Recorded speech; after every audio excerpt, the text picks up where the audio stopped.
Hey everyone, I'm Six-Path Weeb, and welcome to my YouTube channel. Today, we're diving into an exciting fanfic scenario. What if Naruko had both Mokuton and Hyoton? Part 2. Disclaimer, the content on this channel is purely for entertainment and discussion purposes. I do not own any of the anime footage used in my videos. All rights and credits go to their respective creators and copyright holders. Alright, let's jump right in. The two Hyoton users and the gentle ocean demon stood across from their sensei and adoptive father, a man whose lips looked like a bee had nibbled at them, and a child wrapped snugly in a cocoon of protective chakra. Raiga and Ranmaru were already giving them quite the startle. These two will be tagging along with us from now on, alright, you little rascals? Zabuza said, trying to sound stern but failing to hide a hint of amusement. The three merely nodded. Sparks of energy flickered from Ranmaru's twin swords, his eyes glowing red with excitement. Are you serious? You want a Yukikage? The young daimyo asked, glancing nervously at the council pleading with her. Not just a Yukikage. A Takikage, a Kuskage, a proper Hoshikage, an Amikage, a Torikage, and maybe even a Namikage when Wave finally gets its shinobi village up and running, the council representative explained with steady confidence. Do you know the uproar that'll cause when we present this to the 5 great nations? Yuki asked, eyebrows raised. It seemed absurd to her that the council would be so bold. In the shinobi world, even a simple misunderstanding could spark chaos. We already have support from the other villages. We just need to make our stand against the Reikage and the Mizukage. The Kazekage was found bound underground last week. The Sandaime Hokage is stepping down, and both he and his successor will be at the meeting. Tsuchikage-sama has agreed. He's only a boy, but he is wise beyond his years, the council member stated plainly. If I say yes, will you stop pestering me about it? Yuki asked, finally. What? Zabuza and Raiga exclaimed together. There's no way we're going. Oh yes, you are, the daimyo said firmly. The Sandaime Hokage will be there. He'll want answers about Naruko, and don't forget, Mizukage equals Madara Uchiha. He'll know it's us the moment we arrive. And you'll be needed to unmask him, Yuki added, turning to her 2 new subordinates. Zabuza, I want you to train and become my Yukikage. Once we unmask Madara, we'll help secure Raiga's place as Mizukage, she explained, surprising both of them. We'll prepare the way for Ranmaru to take Raiga's spot, and Haku will do the same for you, Zabuza. But what about? Isaribi and Naruko are their own people. Naruko will naturally lean toward Yuki or Konoha. And if I'm not mistaken, we might see Isaribi staying here for her Haku-ku-chan, Yuki said with a mischievous smile. Zabuza looked slightly embarrassed at the remark, while Raiga tisked and sighed. Ranmaru will be disappointed. He likes Isaribi? Someone asked. No, he likes Haku. But he still thinks she's a girl, right? He thinks she's just figuring herself out. So when is this meeting? Naruko asked, perched atop a tall pillar of ice. Haku balanced gracefully on her own pillar while Isaribi practiced water walking on a stream that curled and twisted like a staircase. Ranmaru hovered on a pillar of lightning, trying not to lose control and send sparks everywhere. Zabuza wiped his brow. 4 Jinan, each inventing their own unique chakra exercises? If the next generation was this talented, there would be far fewer limitations on jutsu in the future. 1 week from now. Yuchan wants you all there. She's proud to show you off as her most promising Jinan, a council member announced. Raiga and the students raised their eyebrows at how Zabuza addressed the daimyo of snow. Yuchan? Raiga snickered. Oh, Yuki-sama has you whipped, Zabuza-senpai. Oh, Zabuza-tausen, are you finally getting me a new mother? Though with how she acts, you'll be my tausen, Zabuza-oka-san, Haku joked. I'll buy a dress for the wedding, Isaribi added with a grin. Should I book the shrine now, or after you gather the courage to propose? Ranmaru chimed in. Naruko, ever the dreamer, added, as long as I get to give the next daimyo of Snow Country their name, I'll be happy. Think of it, we could play the part of their council. The others stared at her in surprise. What? It's not like he's not interfering yet, right? They've probably been practicing since you came back, she added, smiling innocently. Naruko, where did you even learn that? Raiga asked, blushing. Only Ranmaru remained unflustered. Even Yuki and the council looked slightly embarrassed at the mention. Oh. Naruko replied, blushing herself. As a bonding exercise, Kakashi-san had us all read a story about relationships before we started missions. That man is a lifesaver, Zabuza muttered under his breath, grateful he didn't have to explain anything else. When the Hokage and Mizukage finally faced Zabuza, everything went as expected. Well, almost everything. One small detail had changed. Madara had already been revealed as the Mizukage, and a new one had taken his place. This new Mizukage admired shinobi with bloodline limits, making Zabuza's previous struggles feel oddly irrelevant. Years ago, the former Mizukage had been a humble farmer. After tragic events involving his family, he learned the error of his ways and dedicated himself to protecting those with special abilities. The current Mizukage, Suikage Keo, was the father of Haku Momochi, formerly Haku Keo. Naruko and her friends exchanged wide-eyed glances. There was so much more to discover in this world, and their journey was only just beginning. The meeting of the Kiges, a wholesome tale. In the Grand Council Hall, leaders from all the hidden villages had gathered for a most unusual meeting. The air buzzed with curiosity and polite chatter, for something surprising had happened. Haku's father had become the new Mizukage. Everyone was eager to see what kind of plans the young Mizukage might have. Among the attendees, Naruko was disguised cleverly so no one could recognize her. Only her closest friends knew she was there, quietly observing the important gathering. She tapped her foot nervously under the table, careful not to draw attention. The leaders of the villages, Hanzo of Ame, Lily Kurohana of Kuza, Shibuki of Taki, Sumaru of Hoshi, Tazuna representing a future village, and Chishima of Tori, looked at Zabuza Momochi, the representative from the Mist Village, with raised eyebrows. Zabuza had just made a bold statement that left everyone momentarily speechless. Wow! Even the grandest magic tricks can't compare to the cleverness of a good plan. How did you come up with this? He had exclaimed, using his signature mix of exaggeration and charm. Tsunade, now the god I'm Hokage, gave a tiny blush but quickly composed herself. With a graceful motion, she reminded Zabuza to respect the dignity of the meeting, and he sheepishly stepped back. Naruko watched, impressed by Tsunade's calm authority. The Mizukage, Haku's father, addressed the group. You suggest that 7 smaller villages each choose a leader, a Kage, to help balance power and encourage growth. Is that correct? Indeed, Mizukage-sama, Zabuza replied, bowing politely. The other village representatives nodded in agreement. Lily Kurohana, tall and elegant with hair as black as night and eyes like rose jewels, spoke next. Having a Kage is an honor. It helps villagers feel proud and encourages others to visit or trade with us. The Raikage's daughter, Yugito, sat nearby, mischievously winking at her father. Naruko noticed how the young girl's playful gestures made even the bravest warriors squirm a little, but it was all in good fun. Meanwhile, Naruko tried very hard not to catch the eye of the Sandaime Hokage, the wise elder of Konoha. If he recognized her, she worried he might uncover her secret identity. She wrung her hands under her cloak, heart pounding, as she watched the discussions unfold. The Tsuchikage, Usagi Chiba, leaned lazily in his chair, his copper-red hair falling over his eyes. Well, he drawled, I suppose there's no harm in letting these villages choose their Kages. It will keep everyone happy, and I don't mind a little party afterward. There were a few raised eyebrows, especially from Tsunade. Before we approve this, she said firmly, her voice cool and commanding, I need to know something very important. Where is my grandson? The room went silent. Zabuza stammered. Naruko held her breath, her heart thumping like a drum.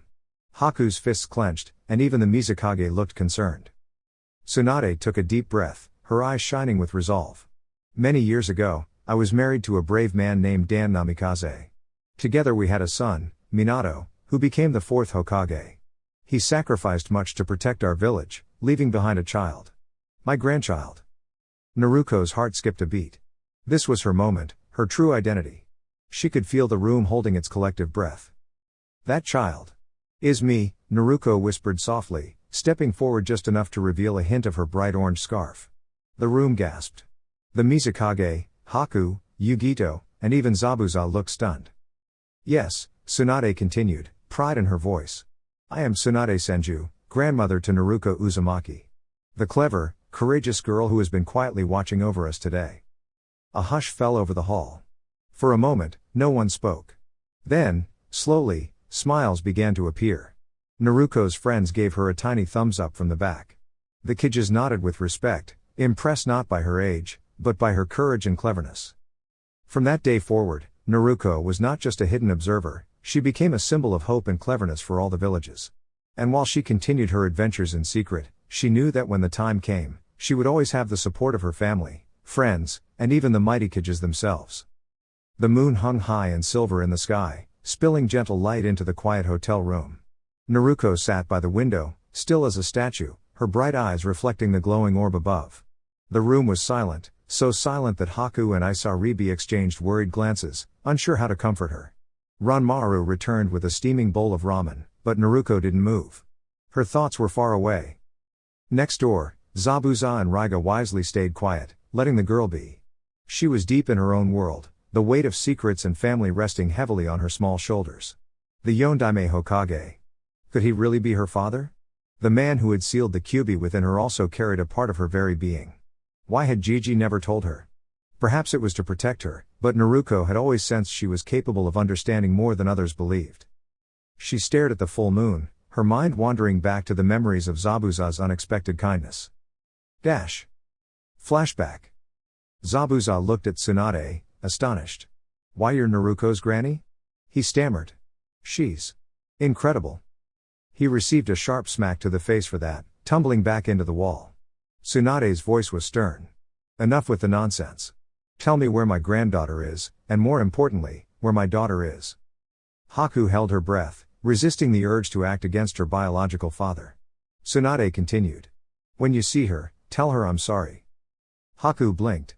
This was the man who had once tried to harm her, and yet he wanted forgiveness now? It was hard to understand, yet there was a strange sincerity in his tone. Zabuza straightened, giving the 50-year-old Hokage a calm look. Relax, lady. Naruko's fine. She and Haku are traveling through the elemental countries now. We'll probably hear from them in a few months, or sooner.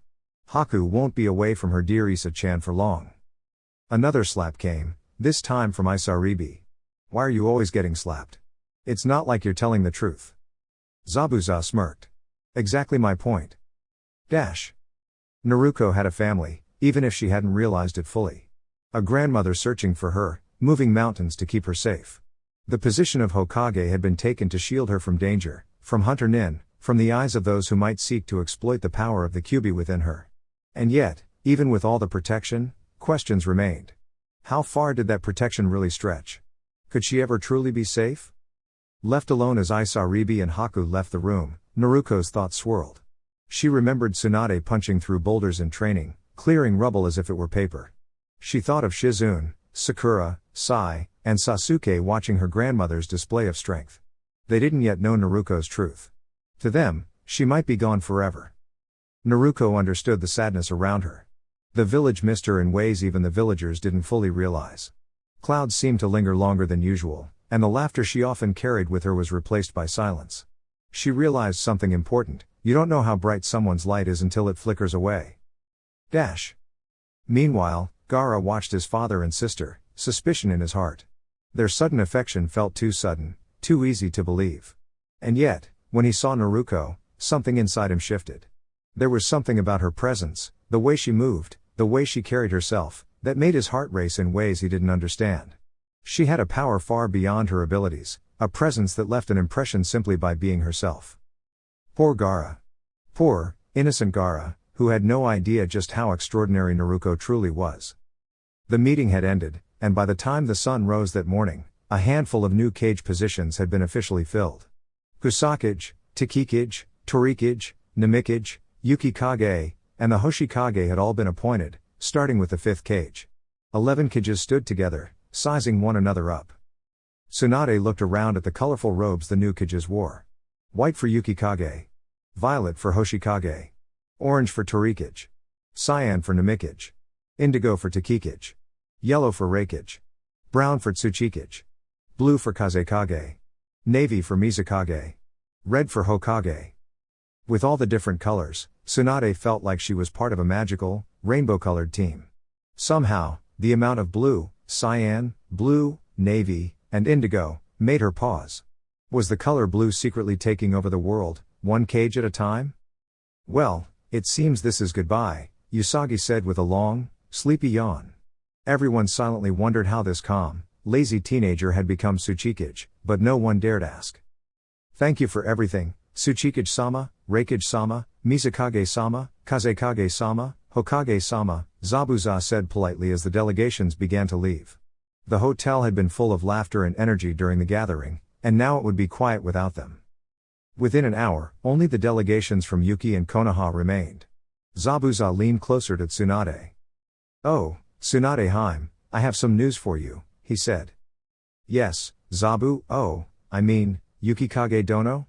Tsunade corrected herself, a bit flustered. "Just thought you'd like to know, Naruko will be returning to Yuki in 3 months. She's just finished a trip to Fire Country, and she and Haku will be visiting soon. You might even catch her if you happen to be there." The Konoha delegation froze. Naruko had been to Fire Country? And she would be back in Snow Country in just 3 months? This news seemed almost too wonderful to be true. "Do you have proof?" Tsunade asked, curiosity sparkling in her eyes. Zabuza tossed a scroll to her. She caught it easily and opened it.